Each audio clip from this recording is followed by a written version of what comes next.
जी हाँ छात्र, तो फाइनली कक्षा 8 में विषय गणित हिंदी माध्यम वार्षिक परीक्षा सत्र 2024-25 का असली क्वेश्चन पेपर लेकर आ चुके हैं, वो भी पूरे का पूरा सॉल्यूशन के साथ। सो बच्चों को बिल्कुल भी टेंशन नहीं लेना है, क्योंकि इसके पहले आपका हिंदी का पेपर हुआ था, जैसा हमने डाला था सेम टू सेम उसी प्रकार का पेपर छपा हुआ है। यदि आपने इस क्वेश्चन पेपर को सॉल्व कर लिया, 100% गारंटी है कि आपके 60 में 60 नंबर आने वाले हैं, आपका एक भी नंबर कहीं पास का कटने वाला नहीं है। तो चलिए बिना टाइम वेस्ट के हम आपको दिखाने वाले क्वेश्चन नंबर फर्स्ट से। सो यहाँ पे हमारे सामने सबसे पहले बहुविकल्पी प्रश्न क्रमांक 1 से 5 तक निर्देश दिया गया है। सही विकल्प चुनकर उत्तर लिखिए। प्रत्येक प्रश्न के लिए एक अंक निर्धारित है। प्रश्न 1 है, निम्नलिखित में गुणन के अंतर्गत किस गुणधर्म का उपयोग करेंगे। क्वेश्चन है -4/5 गुणे 1 बराबर 1 गुणे -4/5 बराबर -4/5। सो बच्चों इसका आंसर हो जाएगा ऑप्शन नंबर बी, गुणात्मक तत्समक। अगला प्रश्न 2 है, समीकरण 2y = 5y - 21 का हल होगा। इसका आंसर करना बच्चों ऑप्शन नंबर सी, 7। प्रश्न 3 है, 23 के घन में इकाई का अंक होगा। इसका आंसर हो जाएगा बच्चों ऑप्शन नंबर सी, 7। प्रश्न 4 है, 120 का 20% होता है। इसका आंसर करना बच्चों ऑप्शन नंबर बी, 24। प्रश्न क्रमांक 5 है, 3 सेंटीमीटर लंबाई वाले घन का पृष्ठीय क्षेत्रफल होता है। इसका आंसर हो जाएगा बच्चों option number C, 54 centimetre square. तो बच्चों यहाँ पे प्रश्न क्रमांक 1 से 5 तक कंप्लीट हो चुका है। आप लोग फटाफट इसका स्क्रीनशॉट ले लीजिए, आपको सभी के आंसर अच्छी तरीके से याद कर लेने हैं। नेक्स्ट देखिए, यहाँ पर रिक्त स्थान दिए गए हैं। प्रश्न क्रमांक 6 से 10 तक निर्देश दिया गया है, नीचे दिए गए रिक्त स्थान की पूर्ति कीजिए। प्रत्येक प्रश्न के लिए एक अंक निर्धारित है। प्रश्न 6वां है, परिमेय संख्याओं के गुणनफल के लिए शून्य एक तत्समक है। तो बच्चों इसका आंसर हो जाएगा गुणनफल। प्रश्न 7 है, एक समचतुर्भुज के विकर्ण परस्पर लंबवत होते हैं। तो 7वें का आंसर हो जाएगा लंबवत। प्रश्न 8 है, किसी निश्चित घटना की प्रायिकता सदैव 1 होती है। तो 8वें का आंसर करना बच्चों 1। प्रश्न 9 है, जीएसटी यह कर माल की आपूर्ति या सेवा या बिक्री पर लगाया जाता है। तो 9वें का आंसर हो जाएगा बिक्री।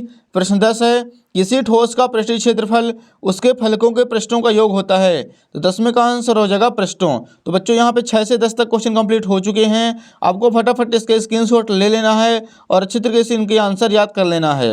नेक्स्ट देखिए, यहाँ पे अति लघु उत्तरीय प्रश्न दिया गया है। प्रश्न क्रमांक 11 से 16 तक निर्देश दिए गए हैं, नीचे दिए गए प्रश्नों को हल कीजिए। प्रत्येक प्रश्न के लिए 2 अंक निर्धारित है। प्रश्न 11 है, -4/9 प्लस -4/9 को हल कीजिए। तो इसका आंसर हो जाएगा बच्चों, इन दोनों के एलसीएम ले लेंगे 9 आ जाएगा। -4 दोनों को प्लस करने के -8/9 इसका आ जाएगा परफेक्ट आंसर। अगला प्रश्न देखिए बच्चों, प्रश्न 12 है हमारे सामने नेक्स्ट पेज पर। व्यंजक 1 + z स्क्वायर प्लस z³ रैखिक व्यंजक है या नहीं, और यदि नहीं तो क्यों। इसका आंसर हो जाएगा बच्चों नहीं है, क्योंकि इसकी अधिकतम घात 3 है।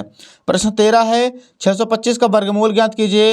एंड इसको सॉल्व करेंगे बच्चों तो √625 हो जाएगा। 625 जो है वो 25 का स्क्वायर है, इसका परफेक्ट आंसर आ जाएगा 25।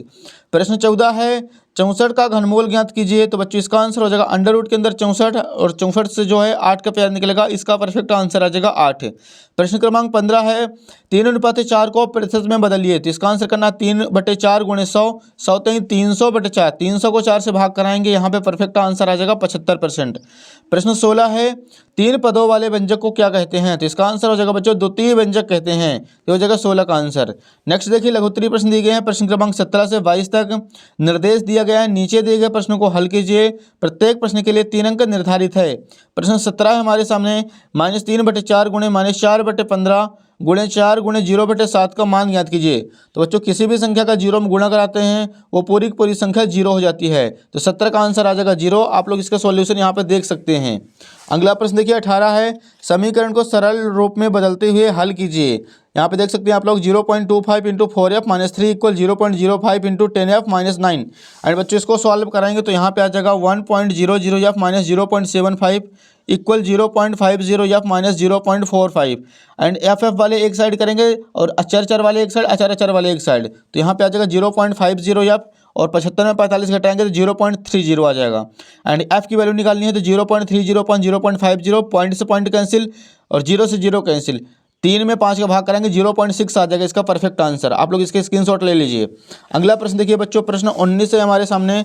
जब एक पांसे को फेंका जाता है तो 4 से बड़ी संख्या प्राप्त करने की प्रायिकता ज्ञात कीजिए। तो इस बच्चों इसमें सबसे पहले सॉल्व करेंगे, अनुकूल परिणाम लिखना है। 4 से बड़ी संख्या के लिए अनुकूल परिणाम 2 हो जाएंगे और कुल परिणाम हो जाएंगे 6। प्रायिकता बराबर स्रोत होता है अनुकूल परिणाम बटे कुल परिणाम। अनुकूल परिणाम की संख्या है 2, कुल परिणाम की 6। 2 1 कम 2 2 3 6। इसका परफेक्ट आंसर आ जाएगा 1/3।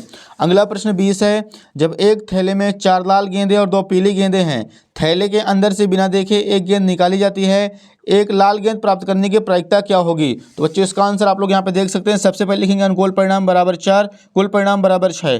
प्रायिकता बराबर सूत्र होता है अनुकूल परिणाम बटे कुल परिणाम। 4/6, 2 से काटेंगे तो 2 नहीं 4 तो 3 6। इसका परफेक्ट आंसर आ जाएगा 2/3। अगला प्रश्न देखिए बच्चों, प्रश्न 21 है, वह सबसे छोटी संख्या ज्ञात कीजिए जिससे 704 को भाग देने पर भागफल एक पूर्ण संख्या बन जाए। तो बच्चों यहाँ पे जो 704 दिया गया है, सबसे पहले कराना है इसका एलसीएम, एंड यहाँ पे एलसीएम करेंगे तो 11 बचेगा और 11 का भाग देंगे तो ये परफेक्ट पूर्ण घन बन जाएगी। तो यहाँ पे लिखना है अतः वह सबसे छोटी संख्या 11 है जिससे 704 को भाग देने पर भागफल एक पूर्ण घन संख्या बन जाता है। अगला प्रश्न देखिए बच्चों 22 नंबर है, किसी संख्या को दोगुना करने पर उस संख्या में 100% की वृद्धि हो जाती है, यदि उस संख्या को आधा कर दें तो कितने प्रतिशत की हानि होगी? तो इसका आंसर लिखना हमें, किसी संख्या को दोगुना करने पर उस संख्या में 100% की वृद्धि होती है तो उसे आधा करने पर उस संख्या में 100/2 यानी 50% की हानि होगी। यह हो जाएगा उत्तर क्रमांक 22। अगला प्रश्न देखिए बच्चों, यहाँ पे दीर्घ उत्तरीय प्रश्न दिए गए हैं। प्रश्न क्रमांक 23 से 26 तक निर्देश दिया गया है, नीचे दिए गए प्रश्नों को हल कीजिए। प्रत्येक प्रश्न के लिए 5 अंक निर्धारित हैं। प्रश्न 23 है, समलंब चतुर्भुज PQRS में x का मान ज्ञात कीजिए। तो यहाँ पे बच्चों सॉल्व कराएंगे इसको, angle P plus angle Q equal 180 degree आसन्न कोण की परिभाषा से, एंड P की वैल्यू है बच्चों x - 20 और Q की वैल्यू है x + 40। दोनों को प्लस कर देंगे बच्चों, तो यहाँ पे x 2x आ जाएगा और 40 में 20 माइनस करेंगे प्लस का 20 आ जाएगा। 180 में 20 घटाने पर 160 आ जाएगा। x = 160/2 एंड x की जो परफेक्ट वैल्यू है वो आ जाएगी 80 डिग्री। ये हो जाएगा इसका राइट आंसर 23 का।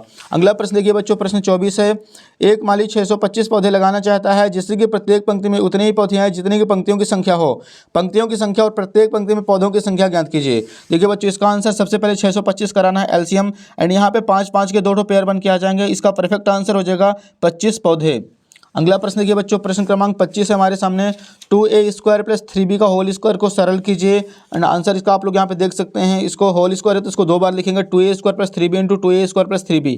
इसका इससे मल्टीप्लाई कराएंगे तो 2 दूनी 4 a⁴ प्लस 3 दूनी 6 a² प्लस 3 दूनी 6 a² प्लस 3 कहीं 9b², एंड इन दोनों को प्लस कर देना है। 4 a⁴ as it is, 6 6 12 a² plus 9b² as it is.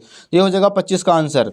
अगला प्रश्न देखिए बच्चों, लास्ट क्वेश्चन 26 है, 21 सेंटीमीटर चौड़ाई वाले एक आयताकार कागज को चौड़ाई के अनुदिश मोड़कर 5 सेंटीमीटर त्रिज्या वाला एक बेलन बनाया जाता है, उसका आयतन ज्ञात कीजिए। तो बच्चों इसका आंसर करना है, सबसे पहले लिखेंगे जो दिया है, ऊंचाई h = 21 सेंटीमीटर दी गई है, एंड इसके बाद त्रिज्या r की वैल्यू दी गई है 5 सेंटीमीटर।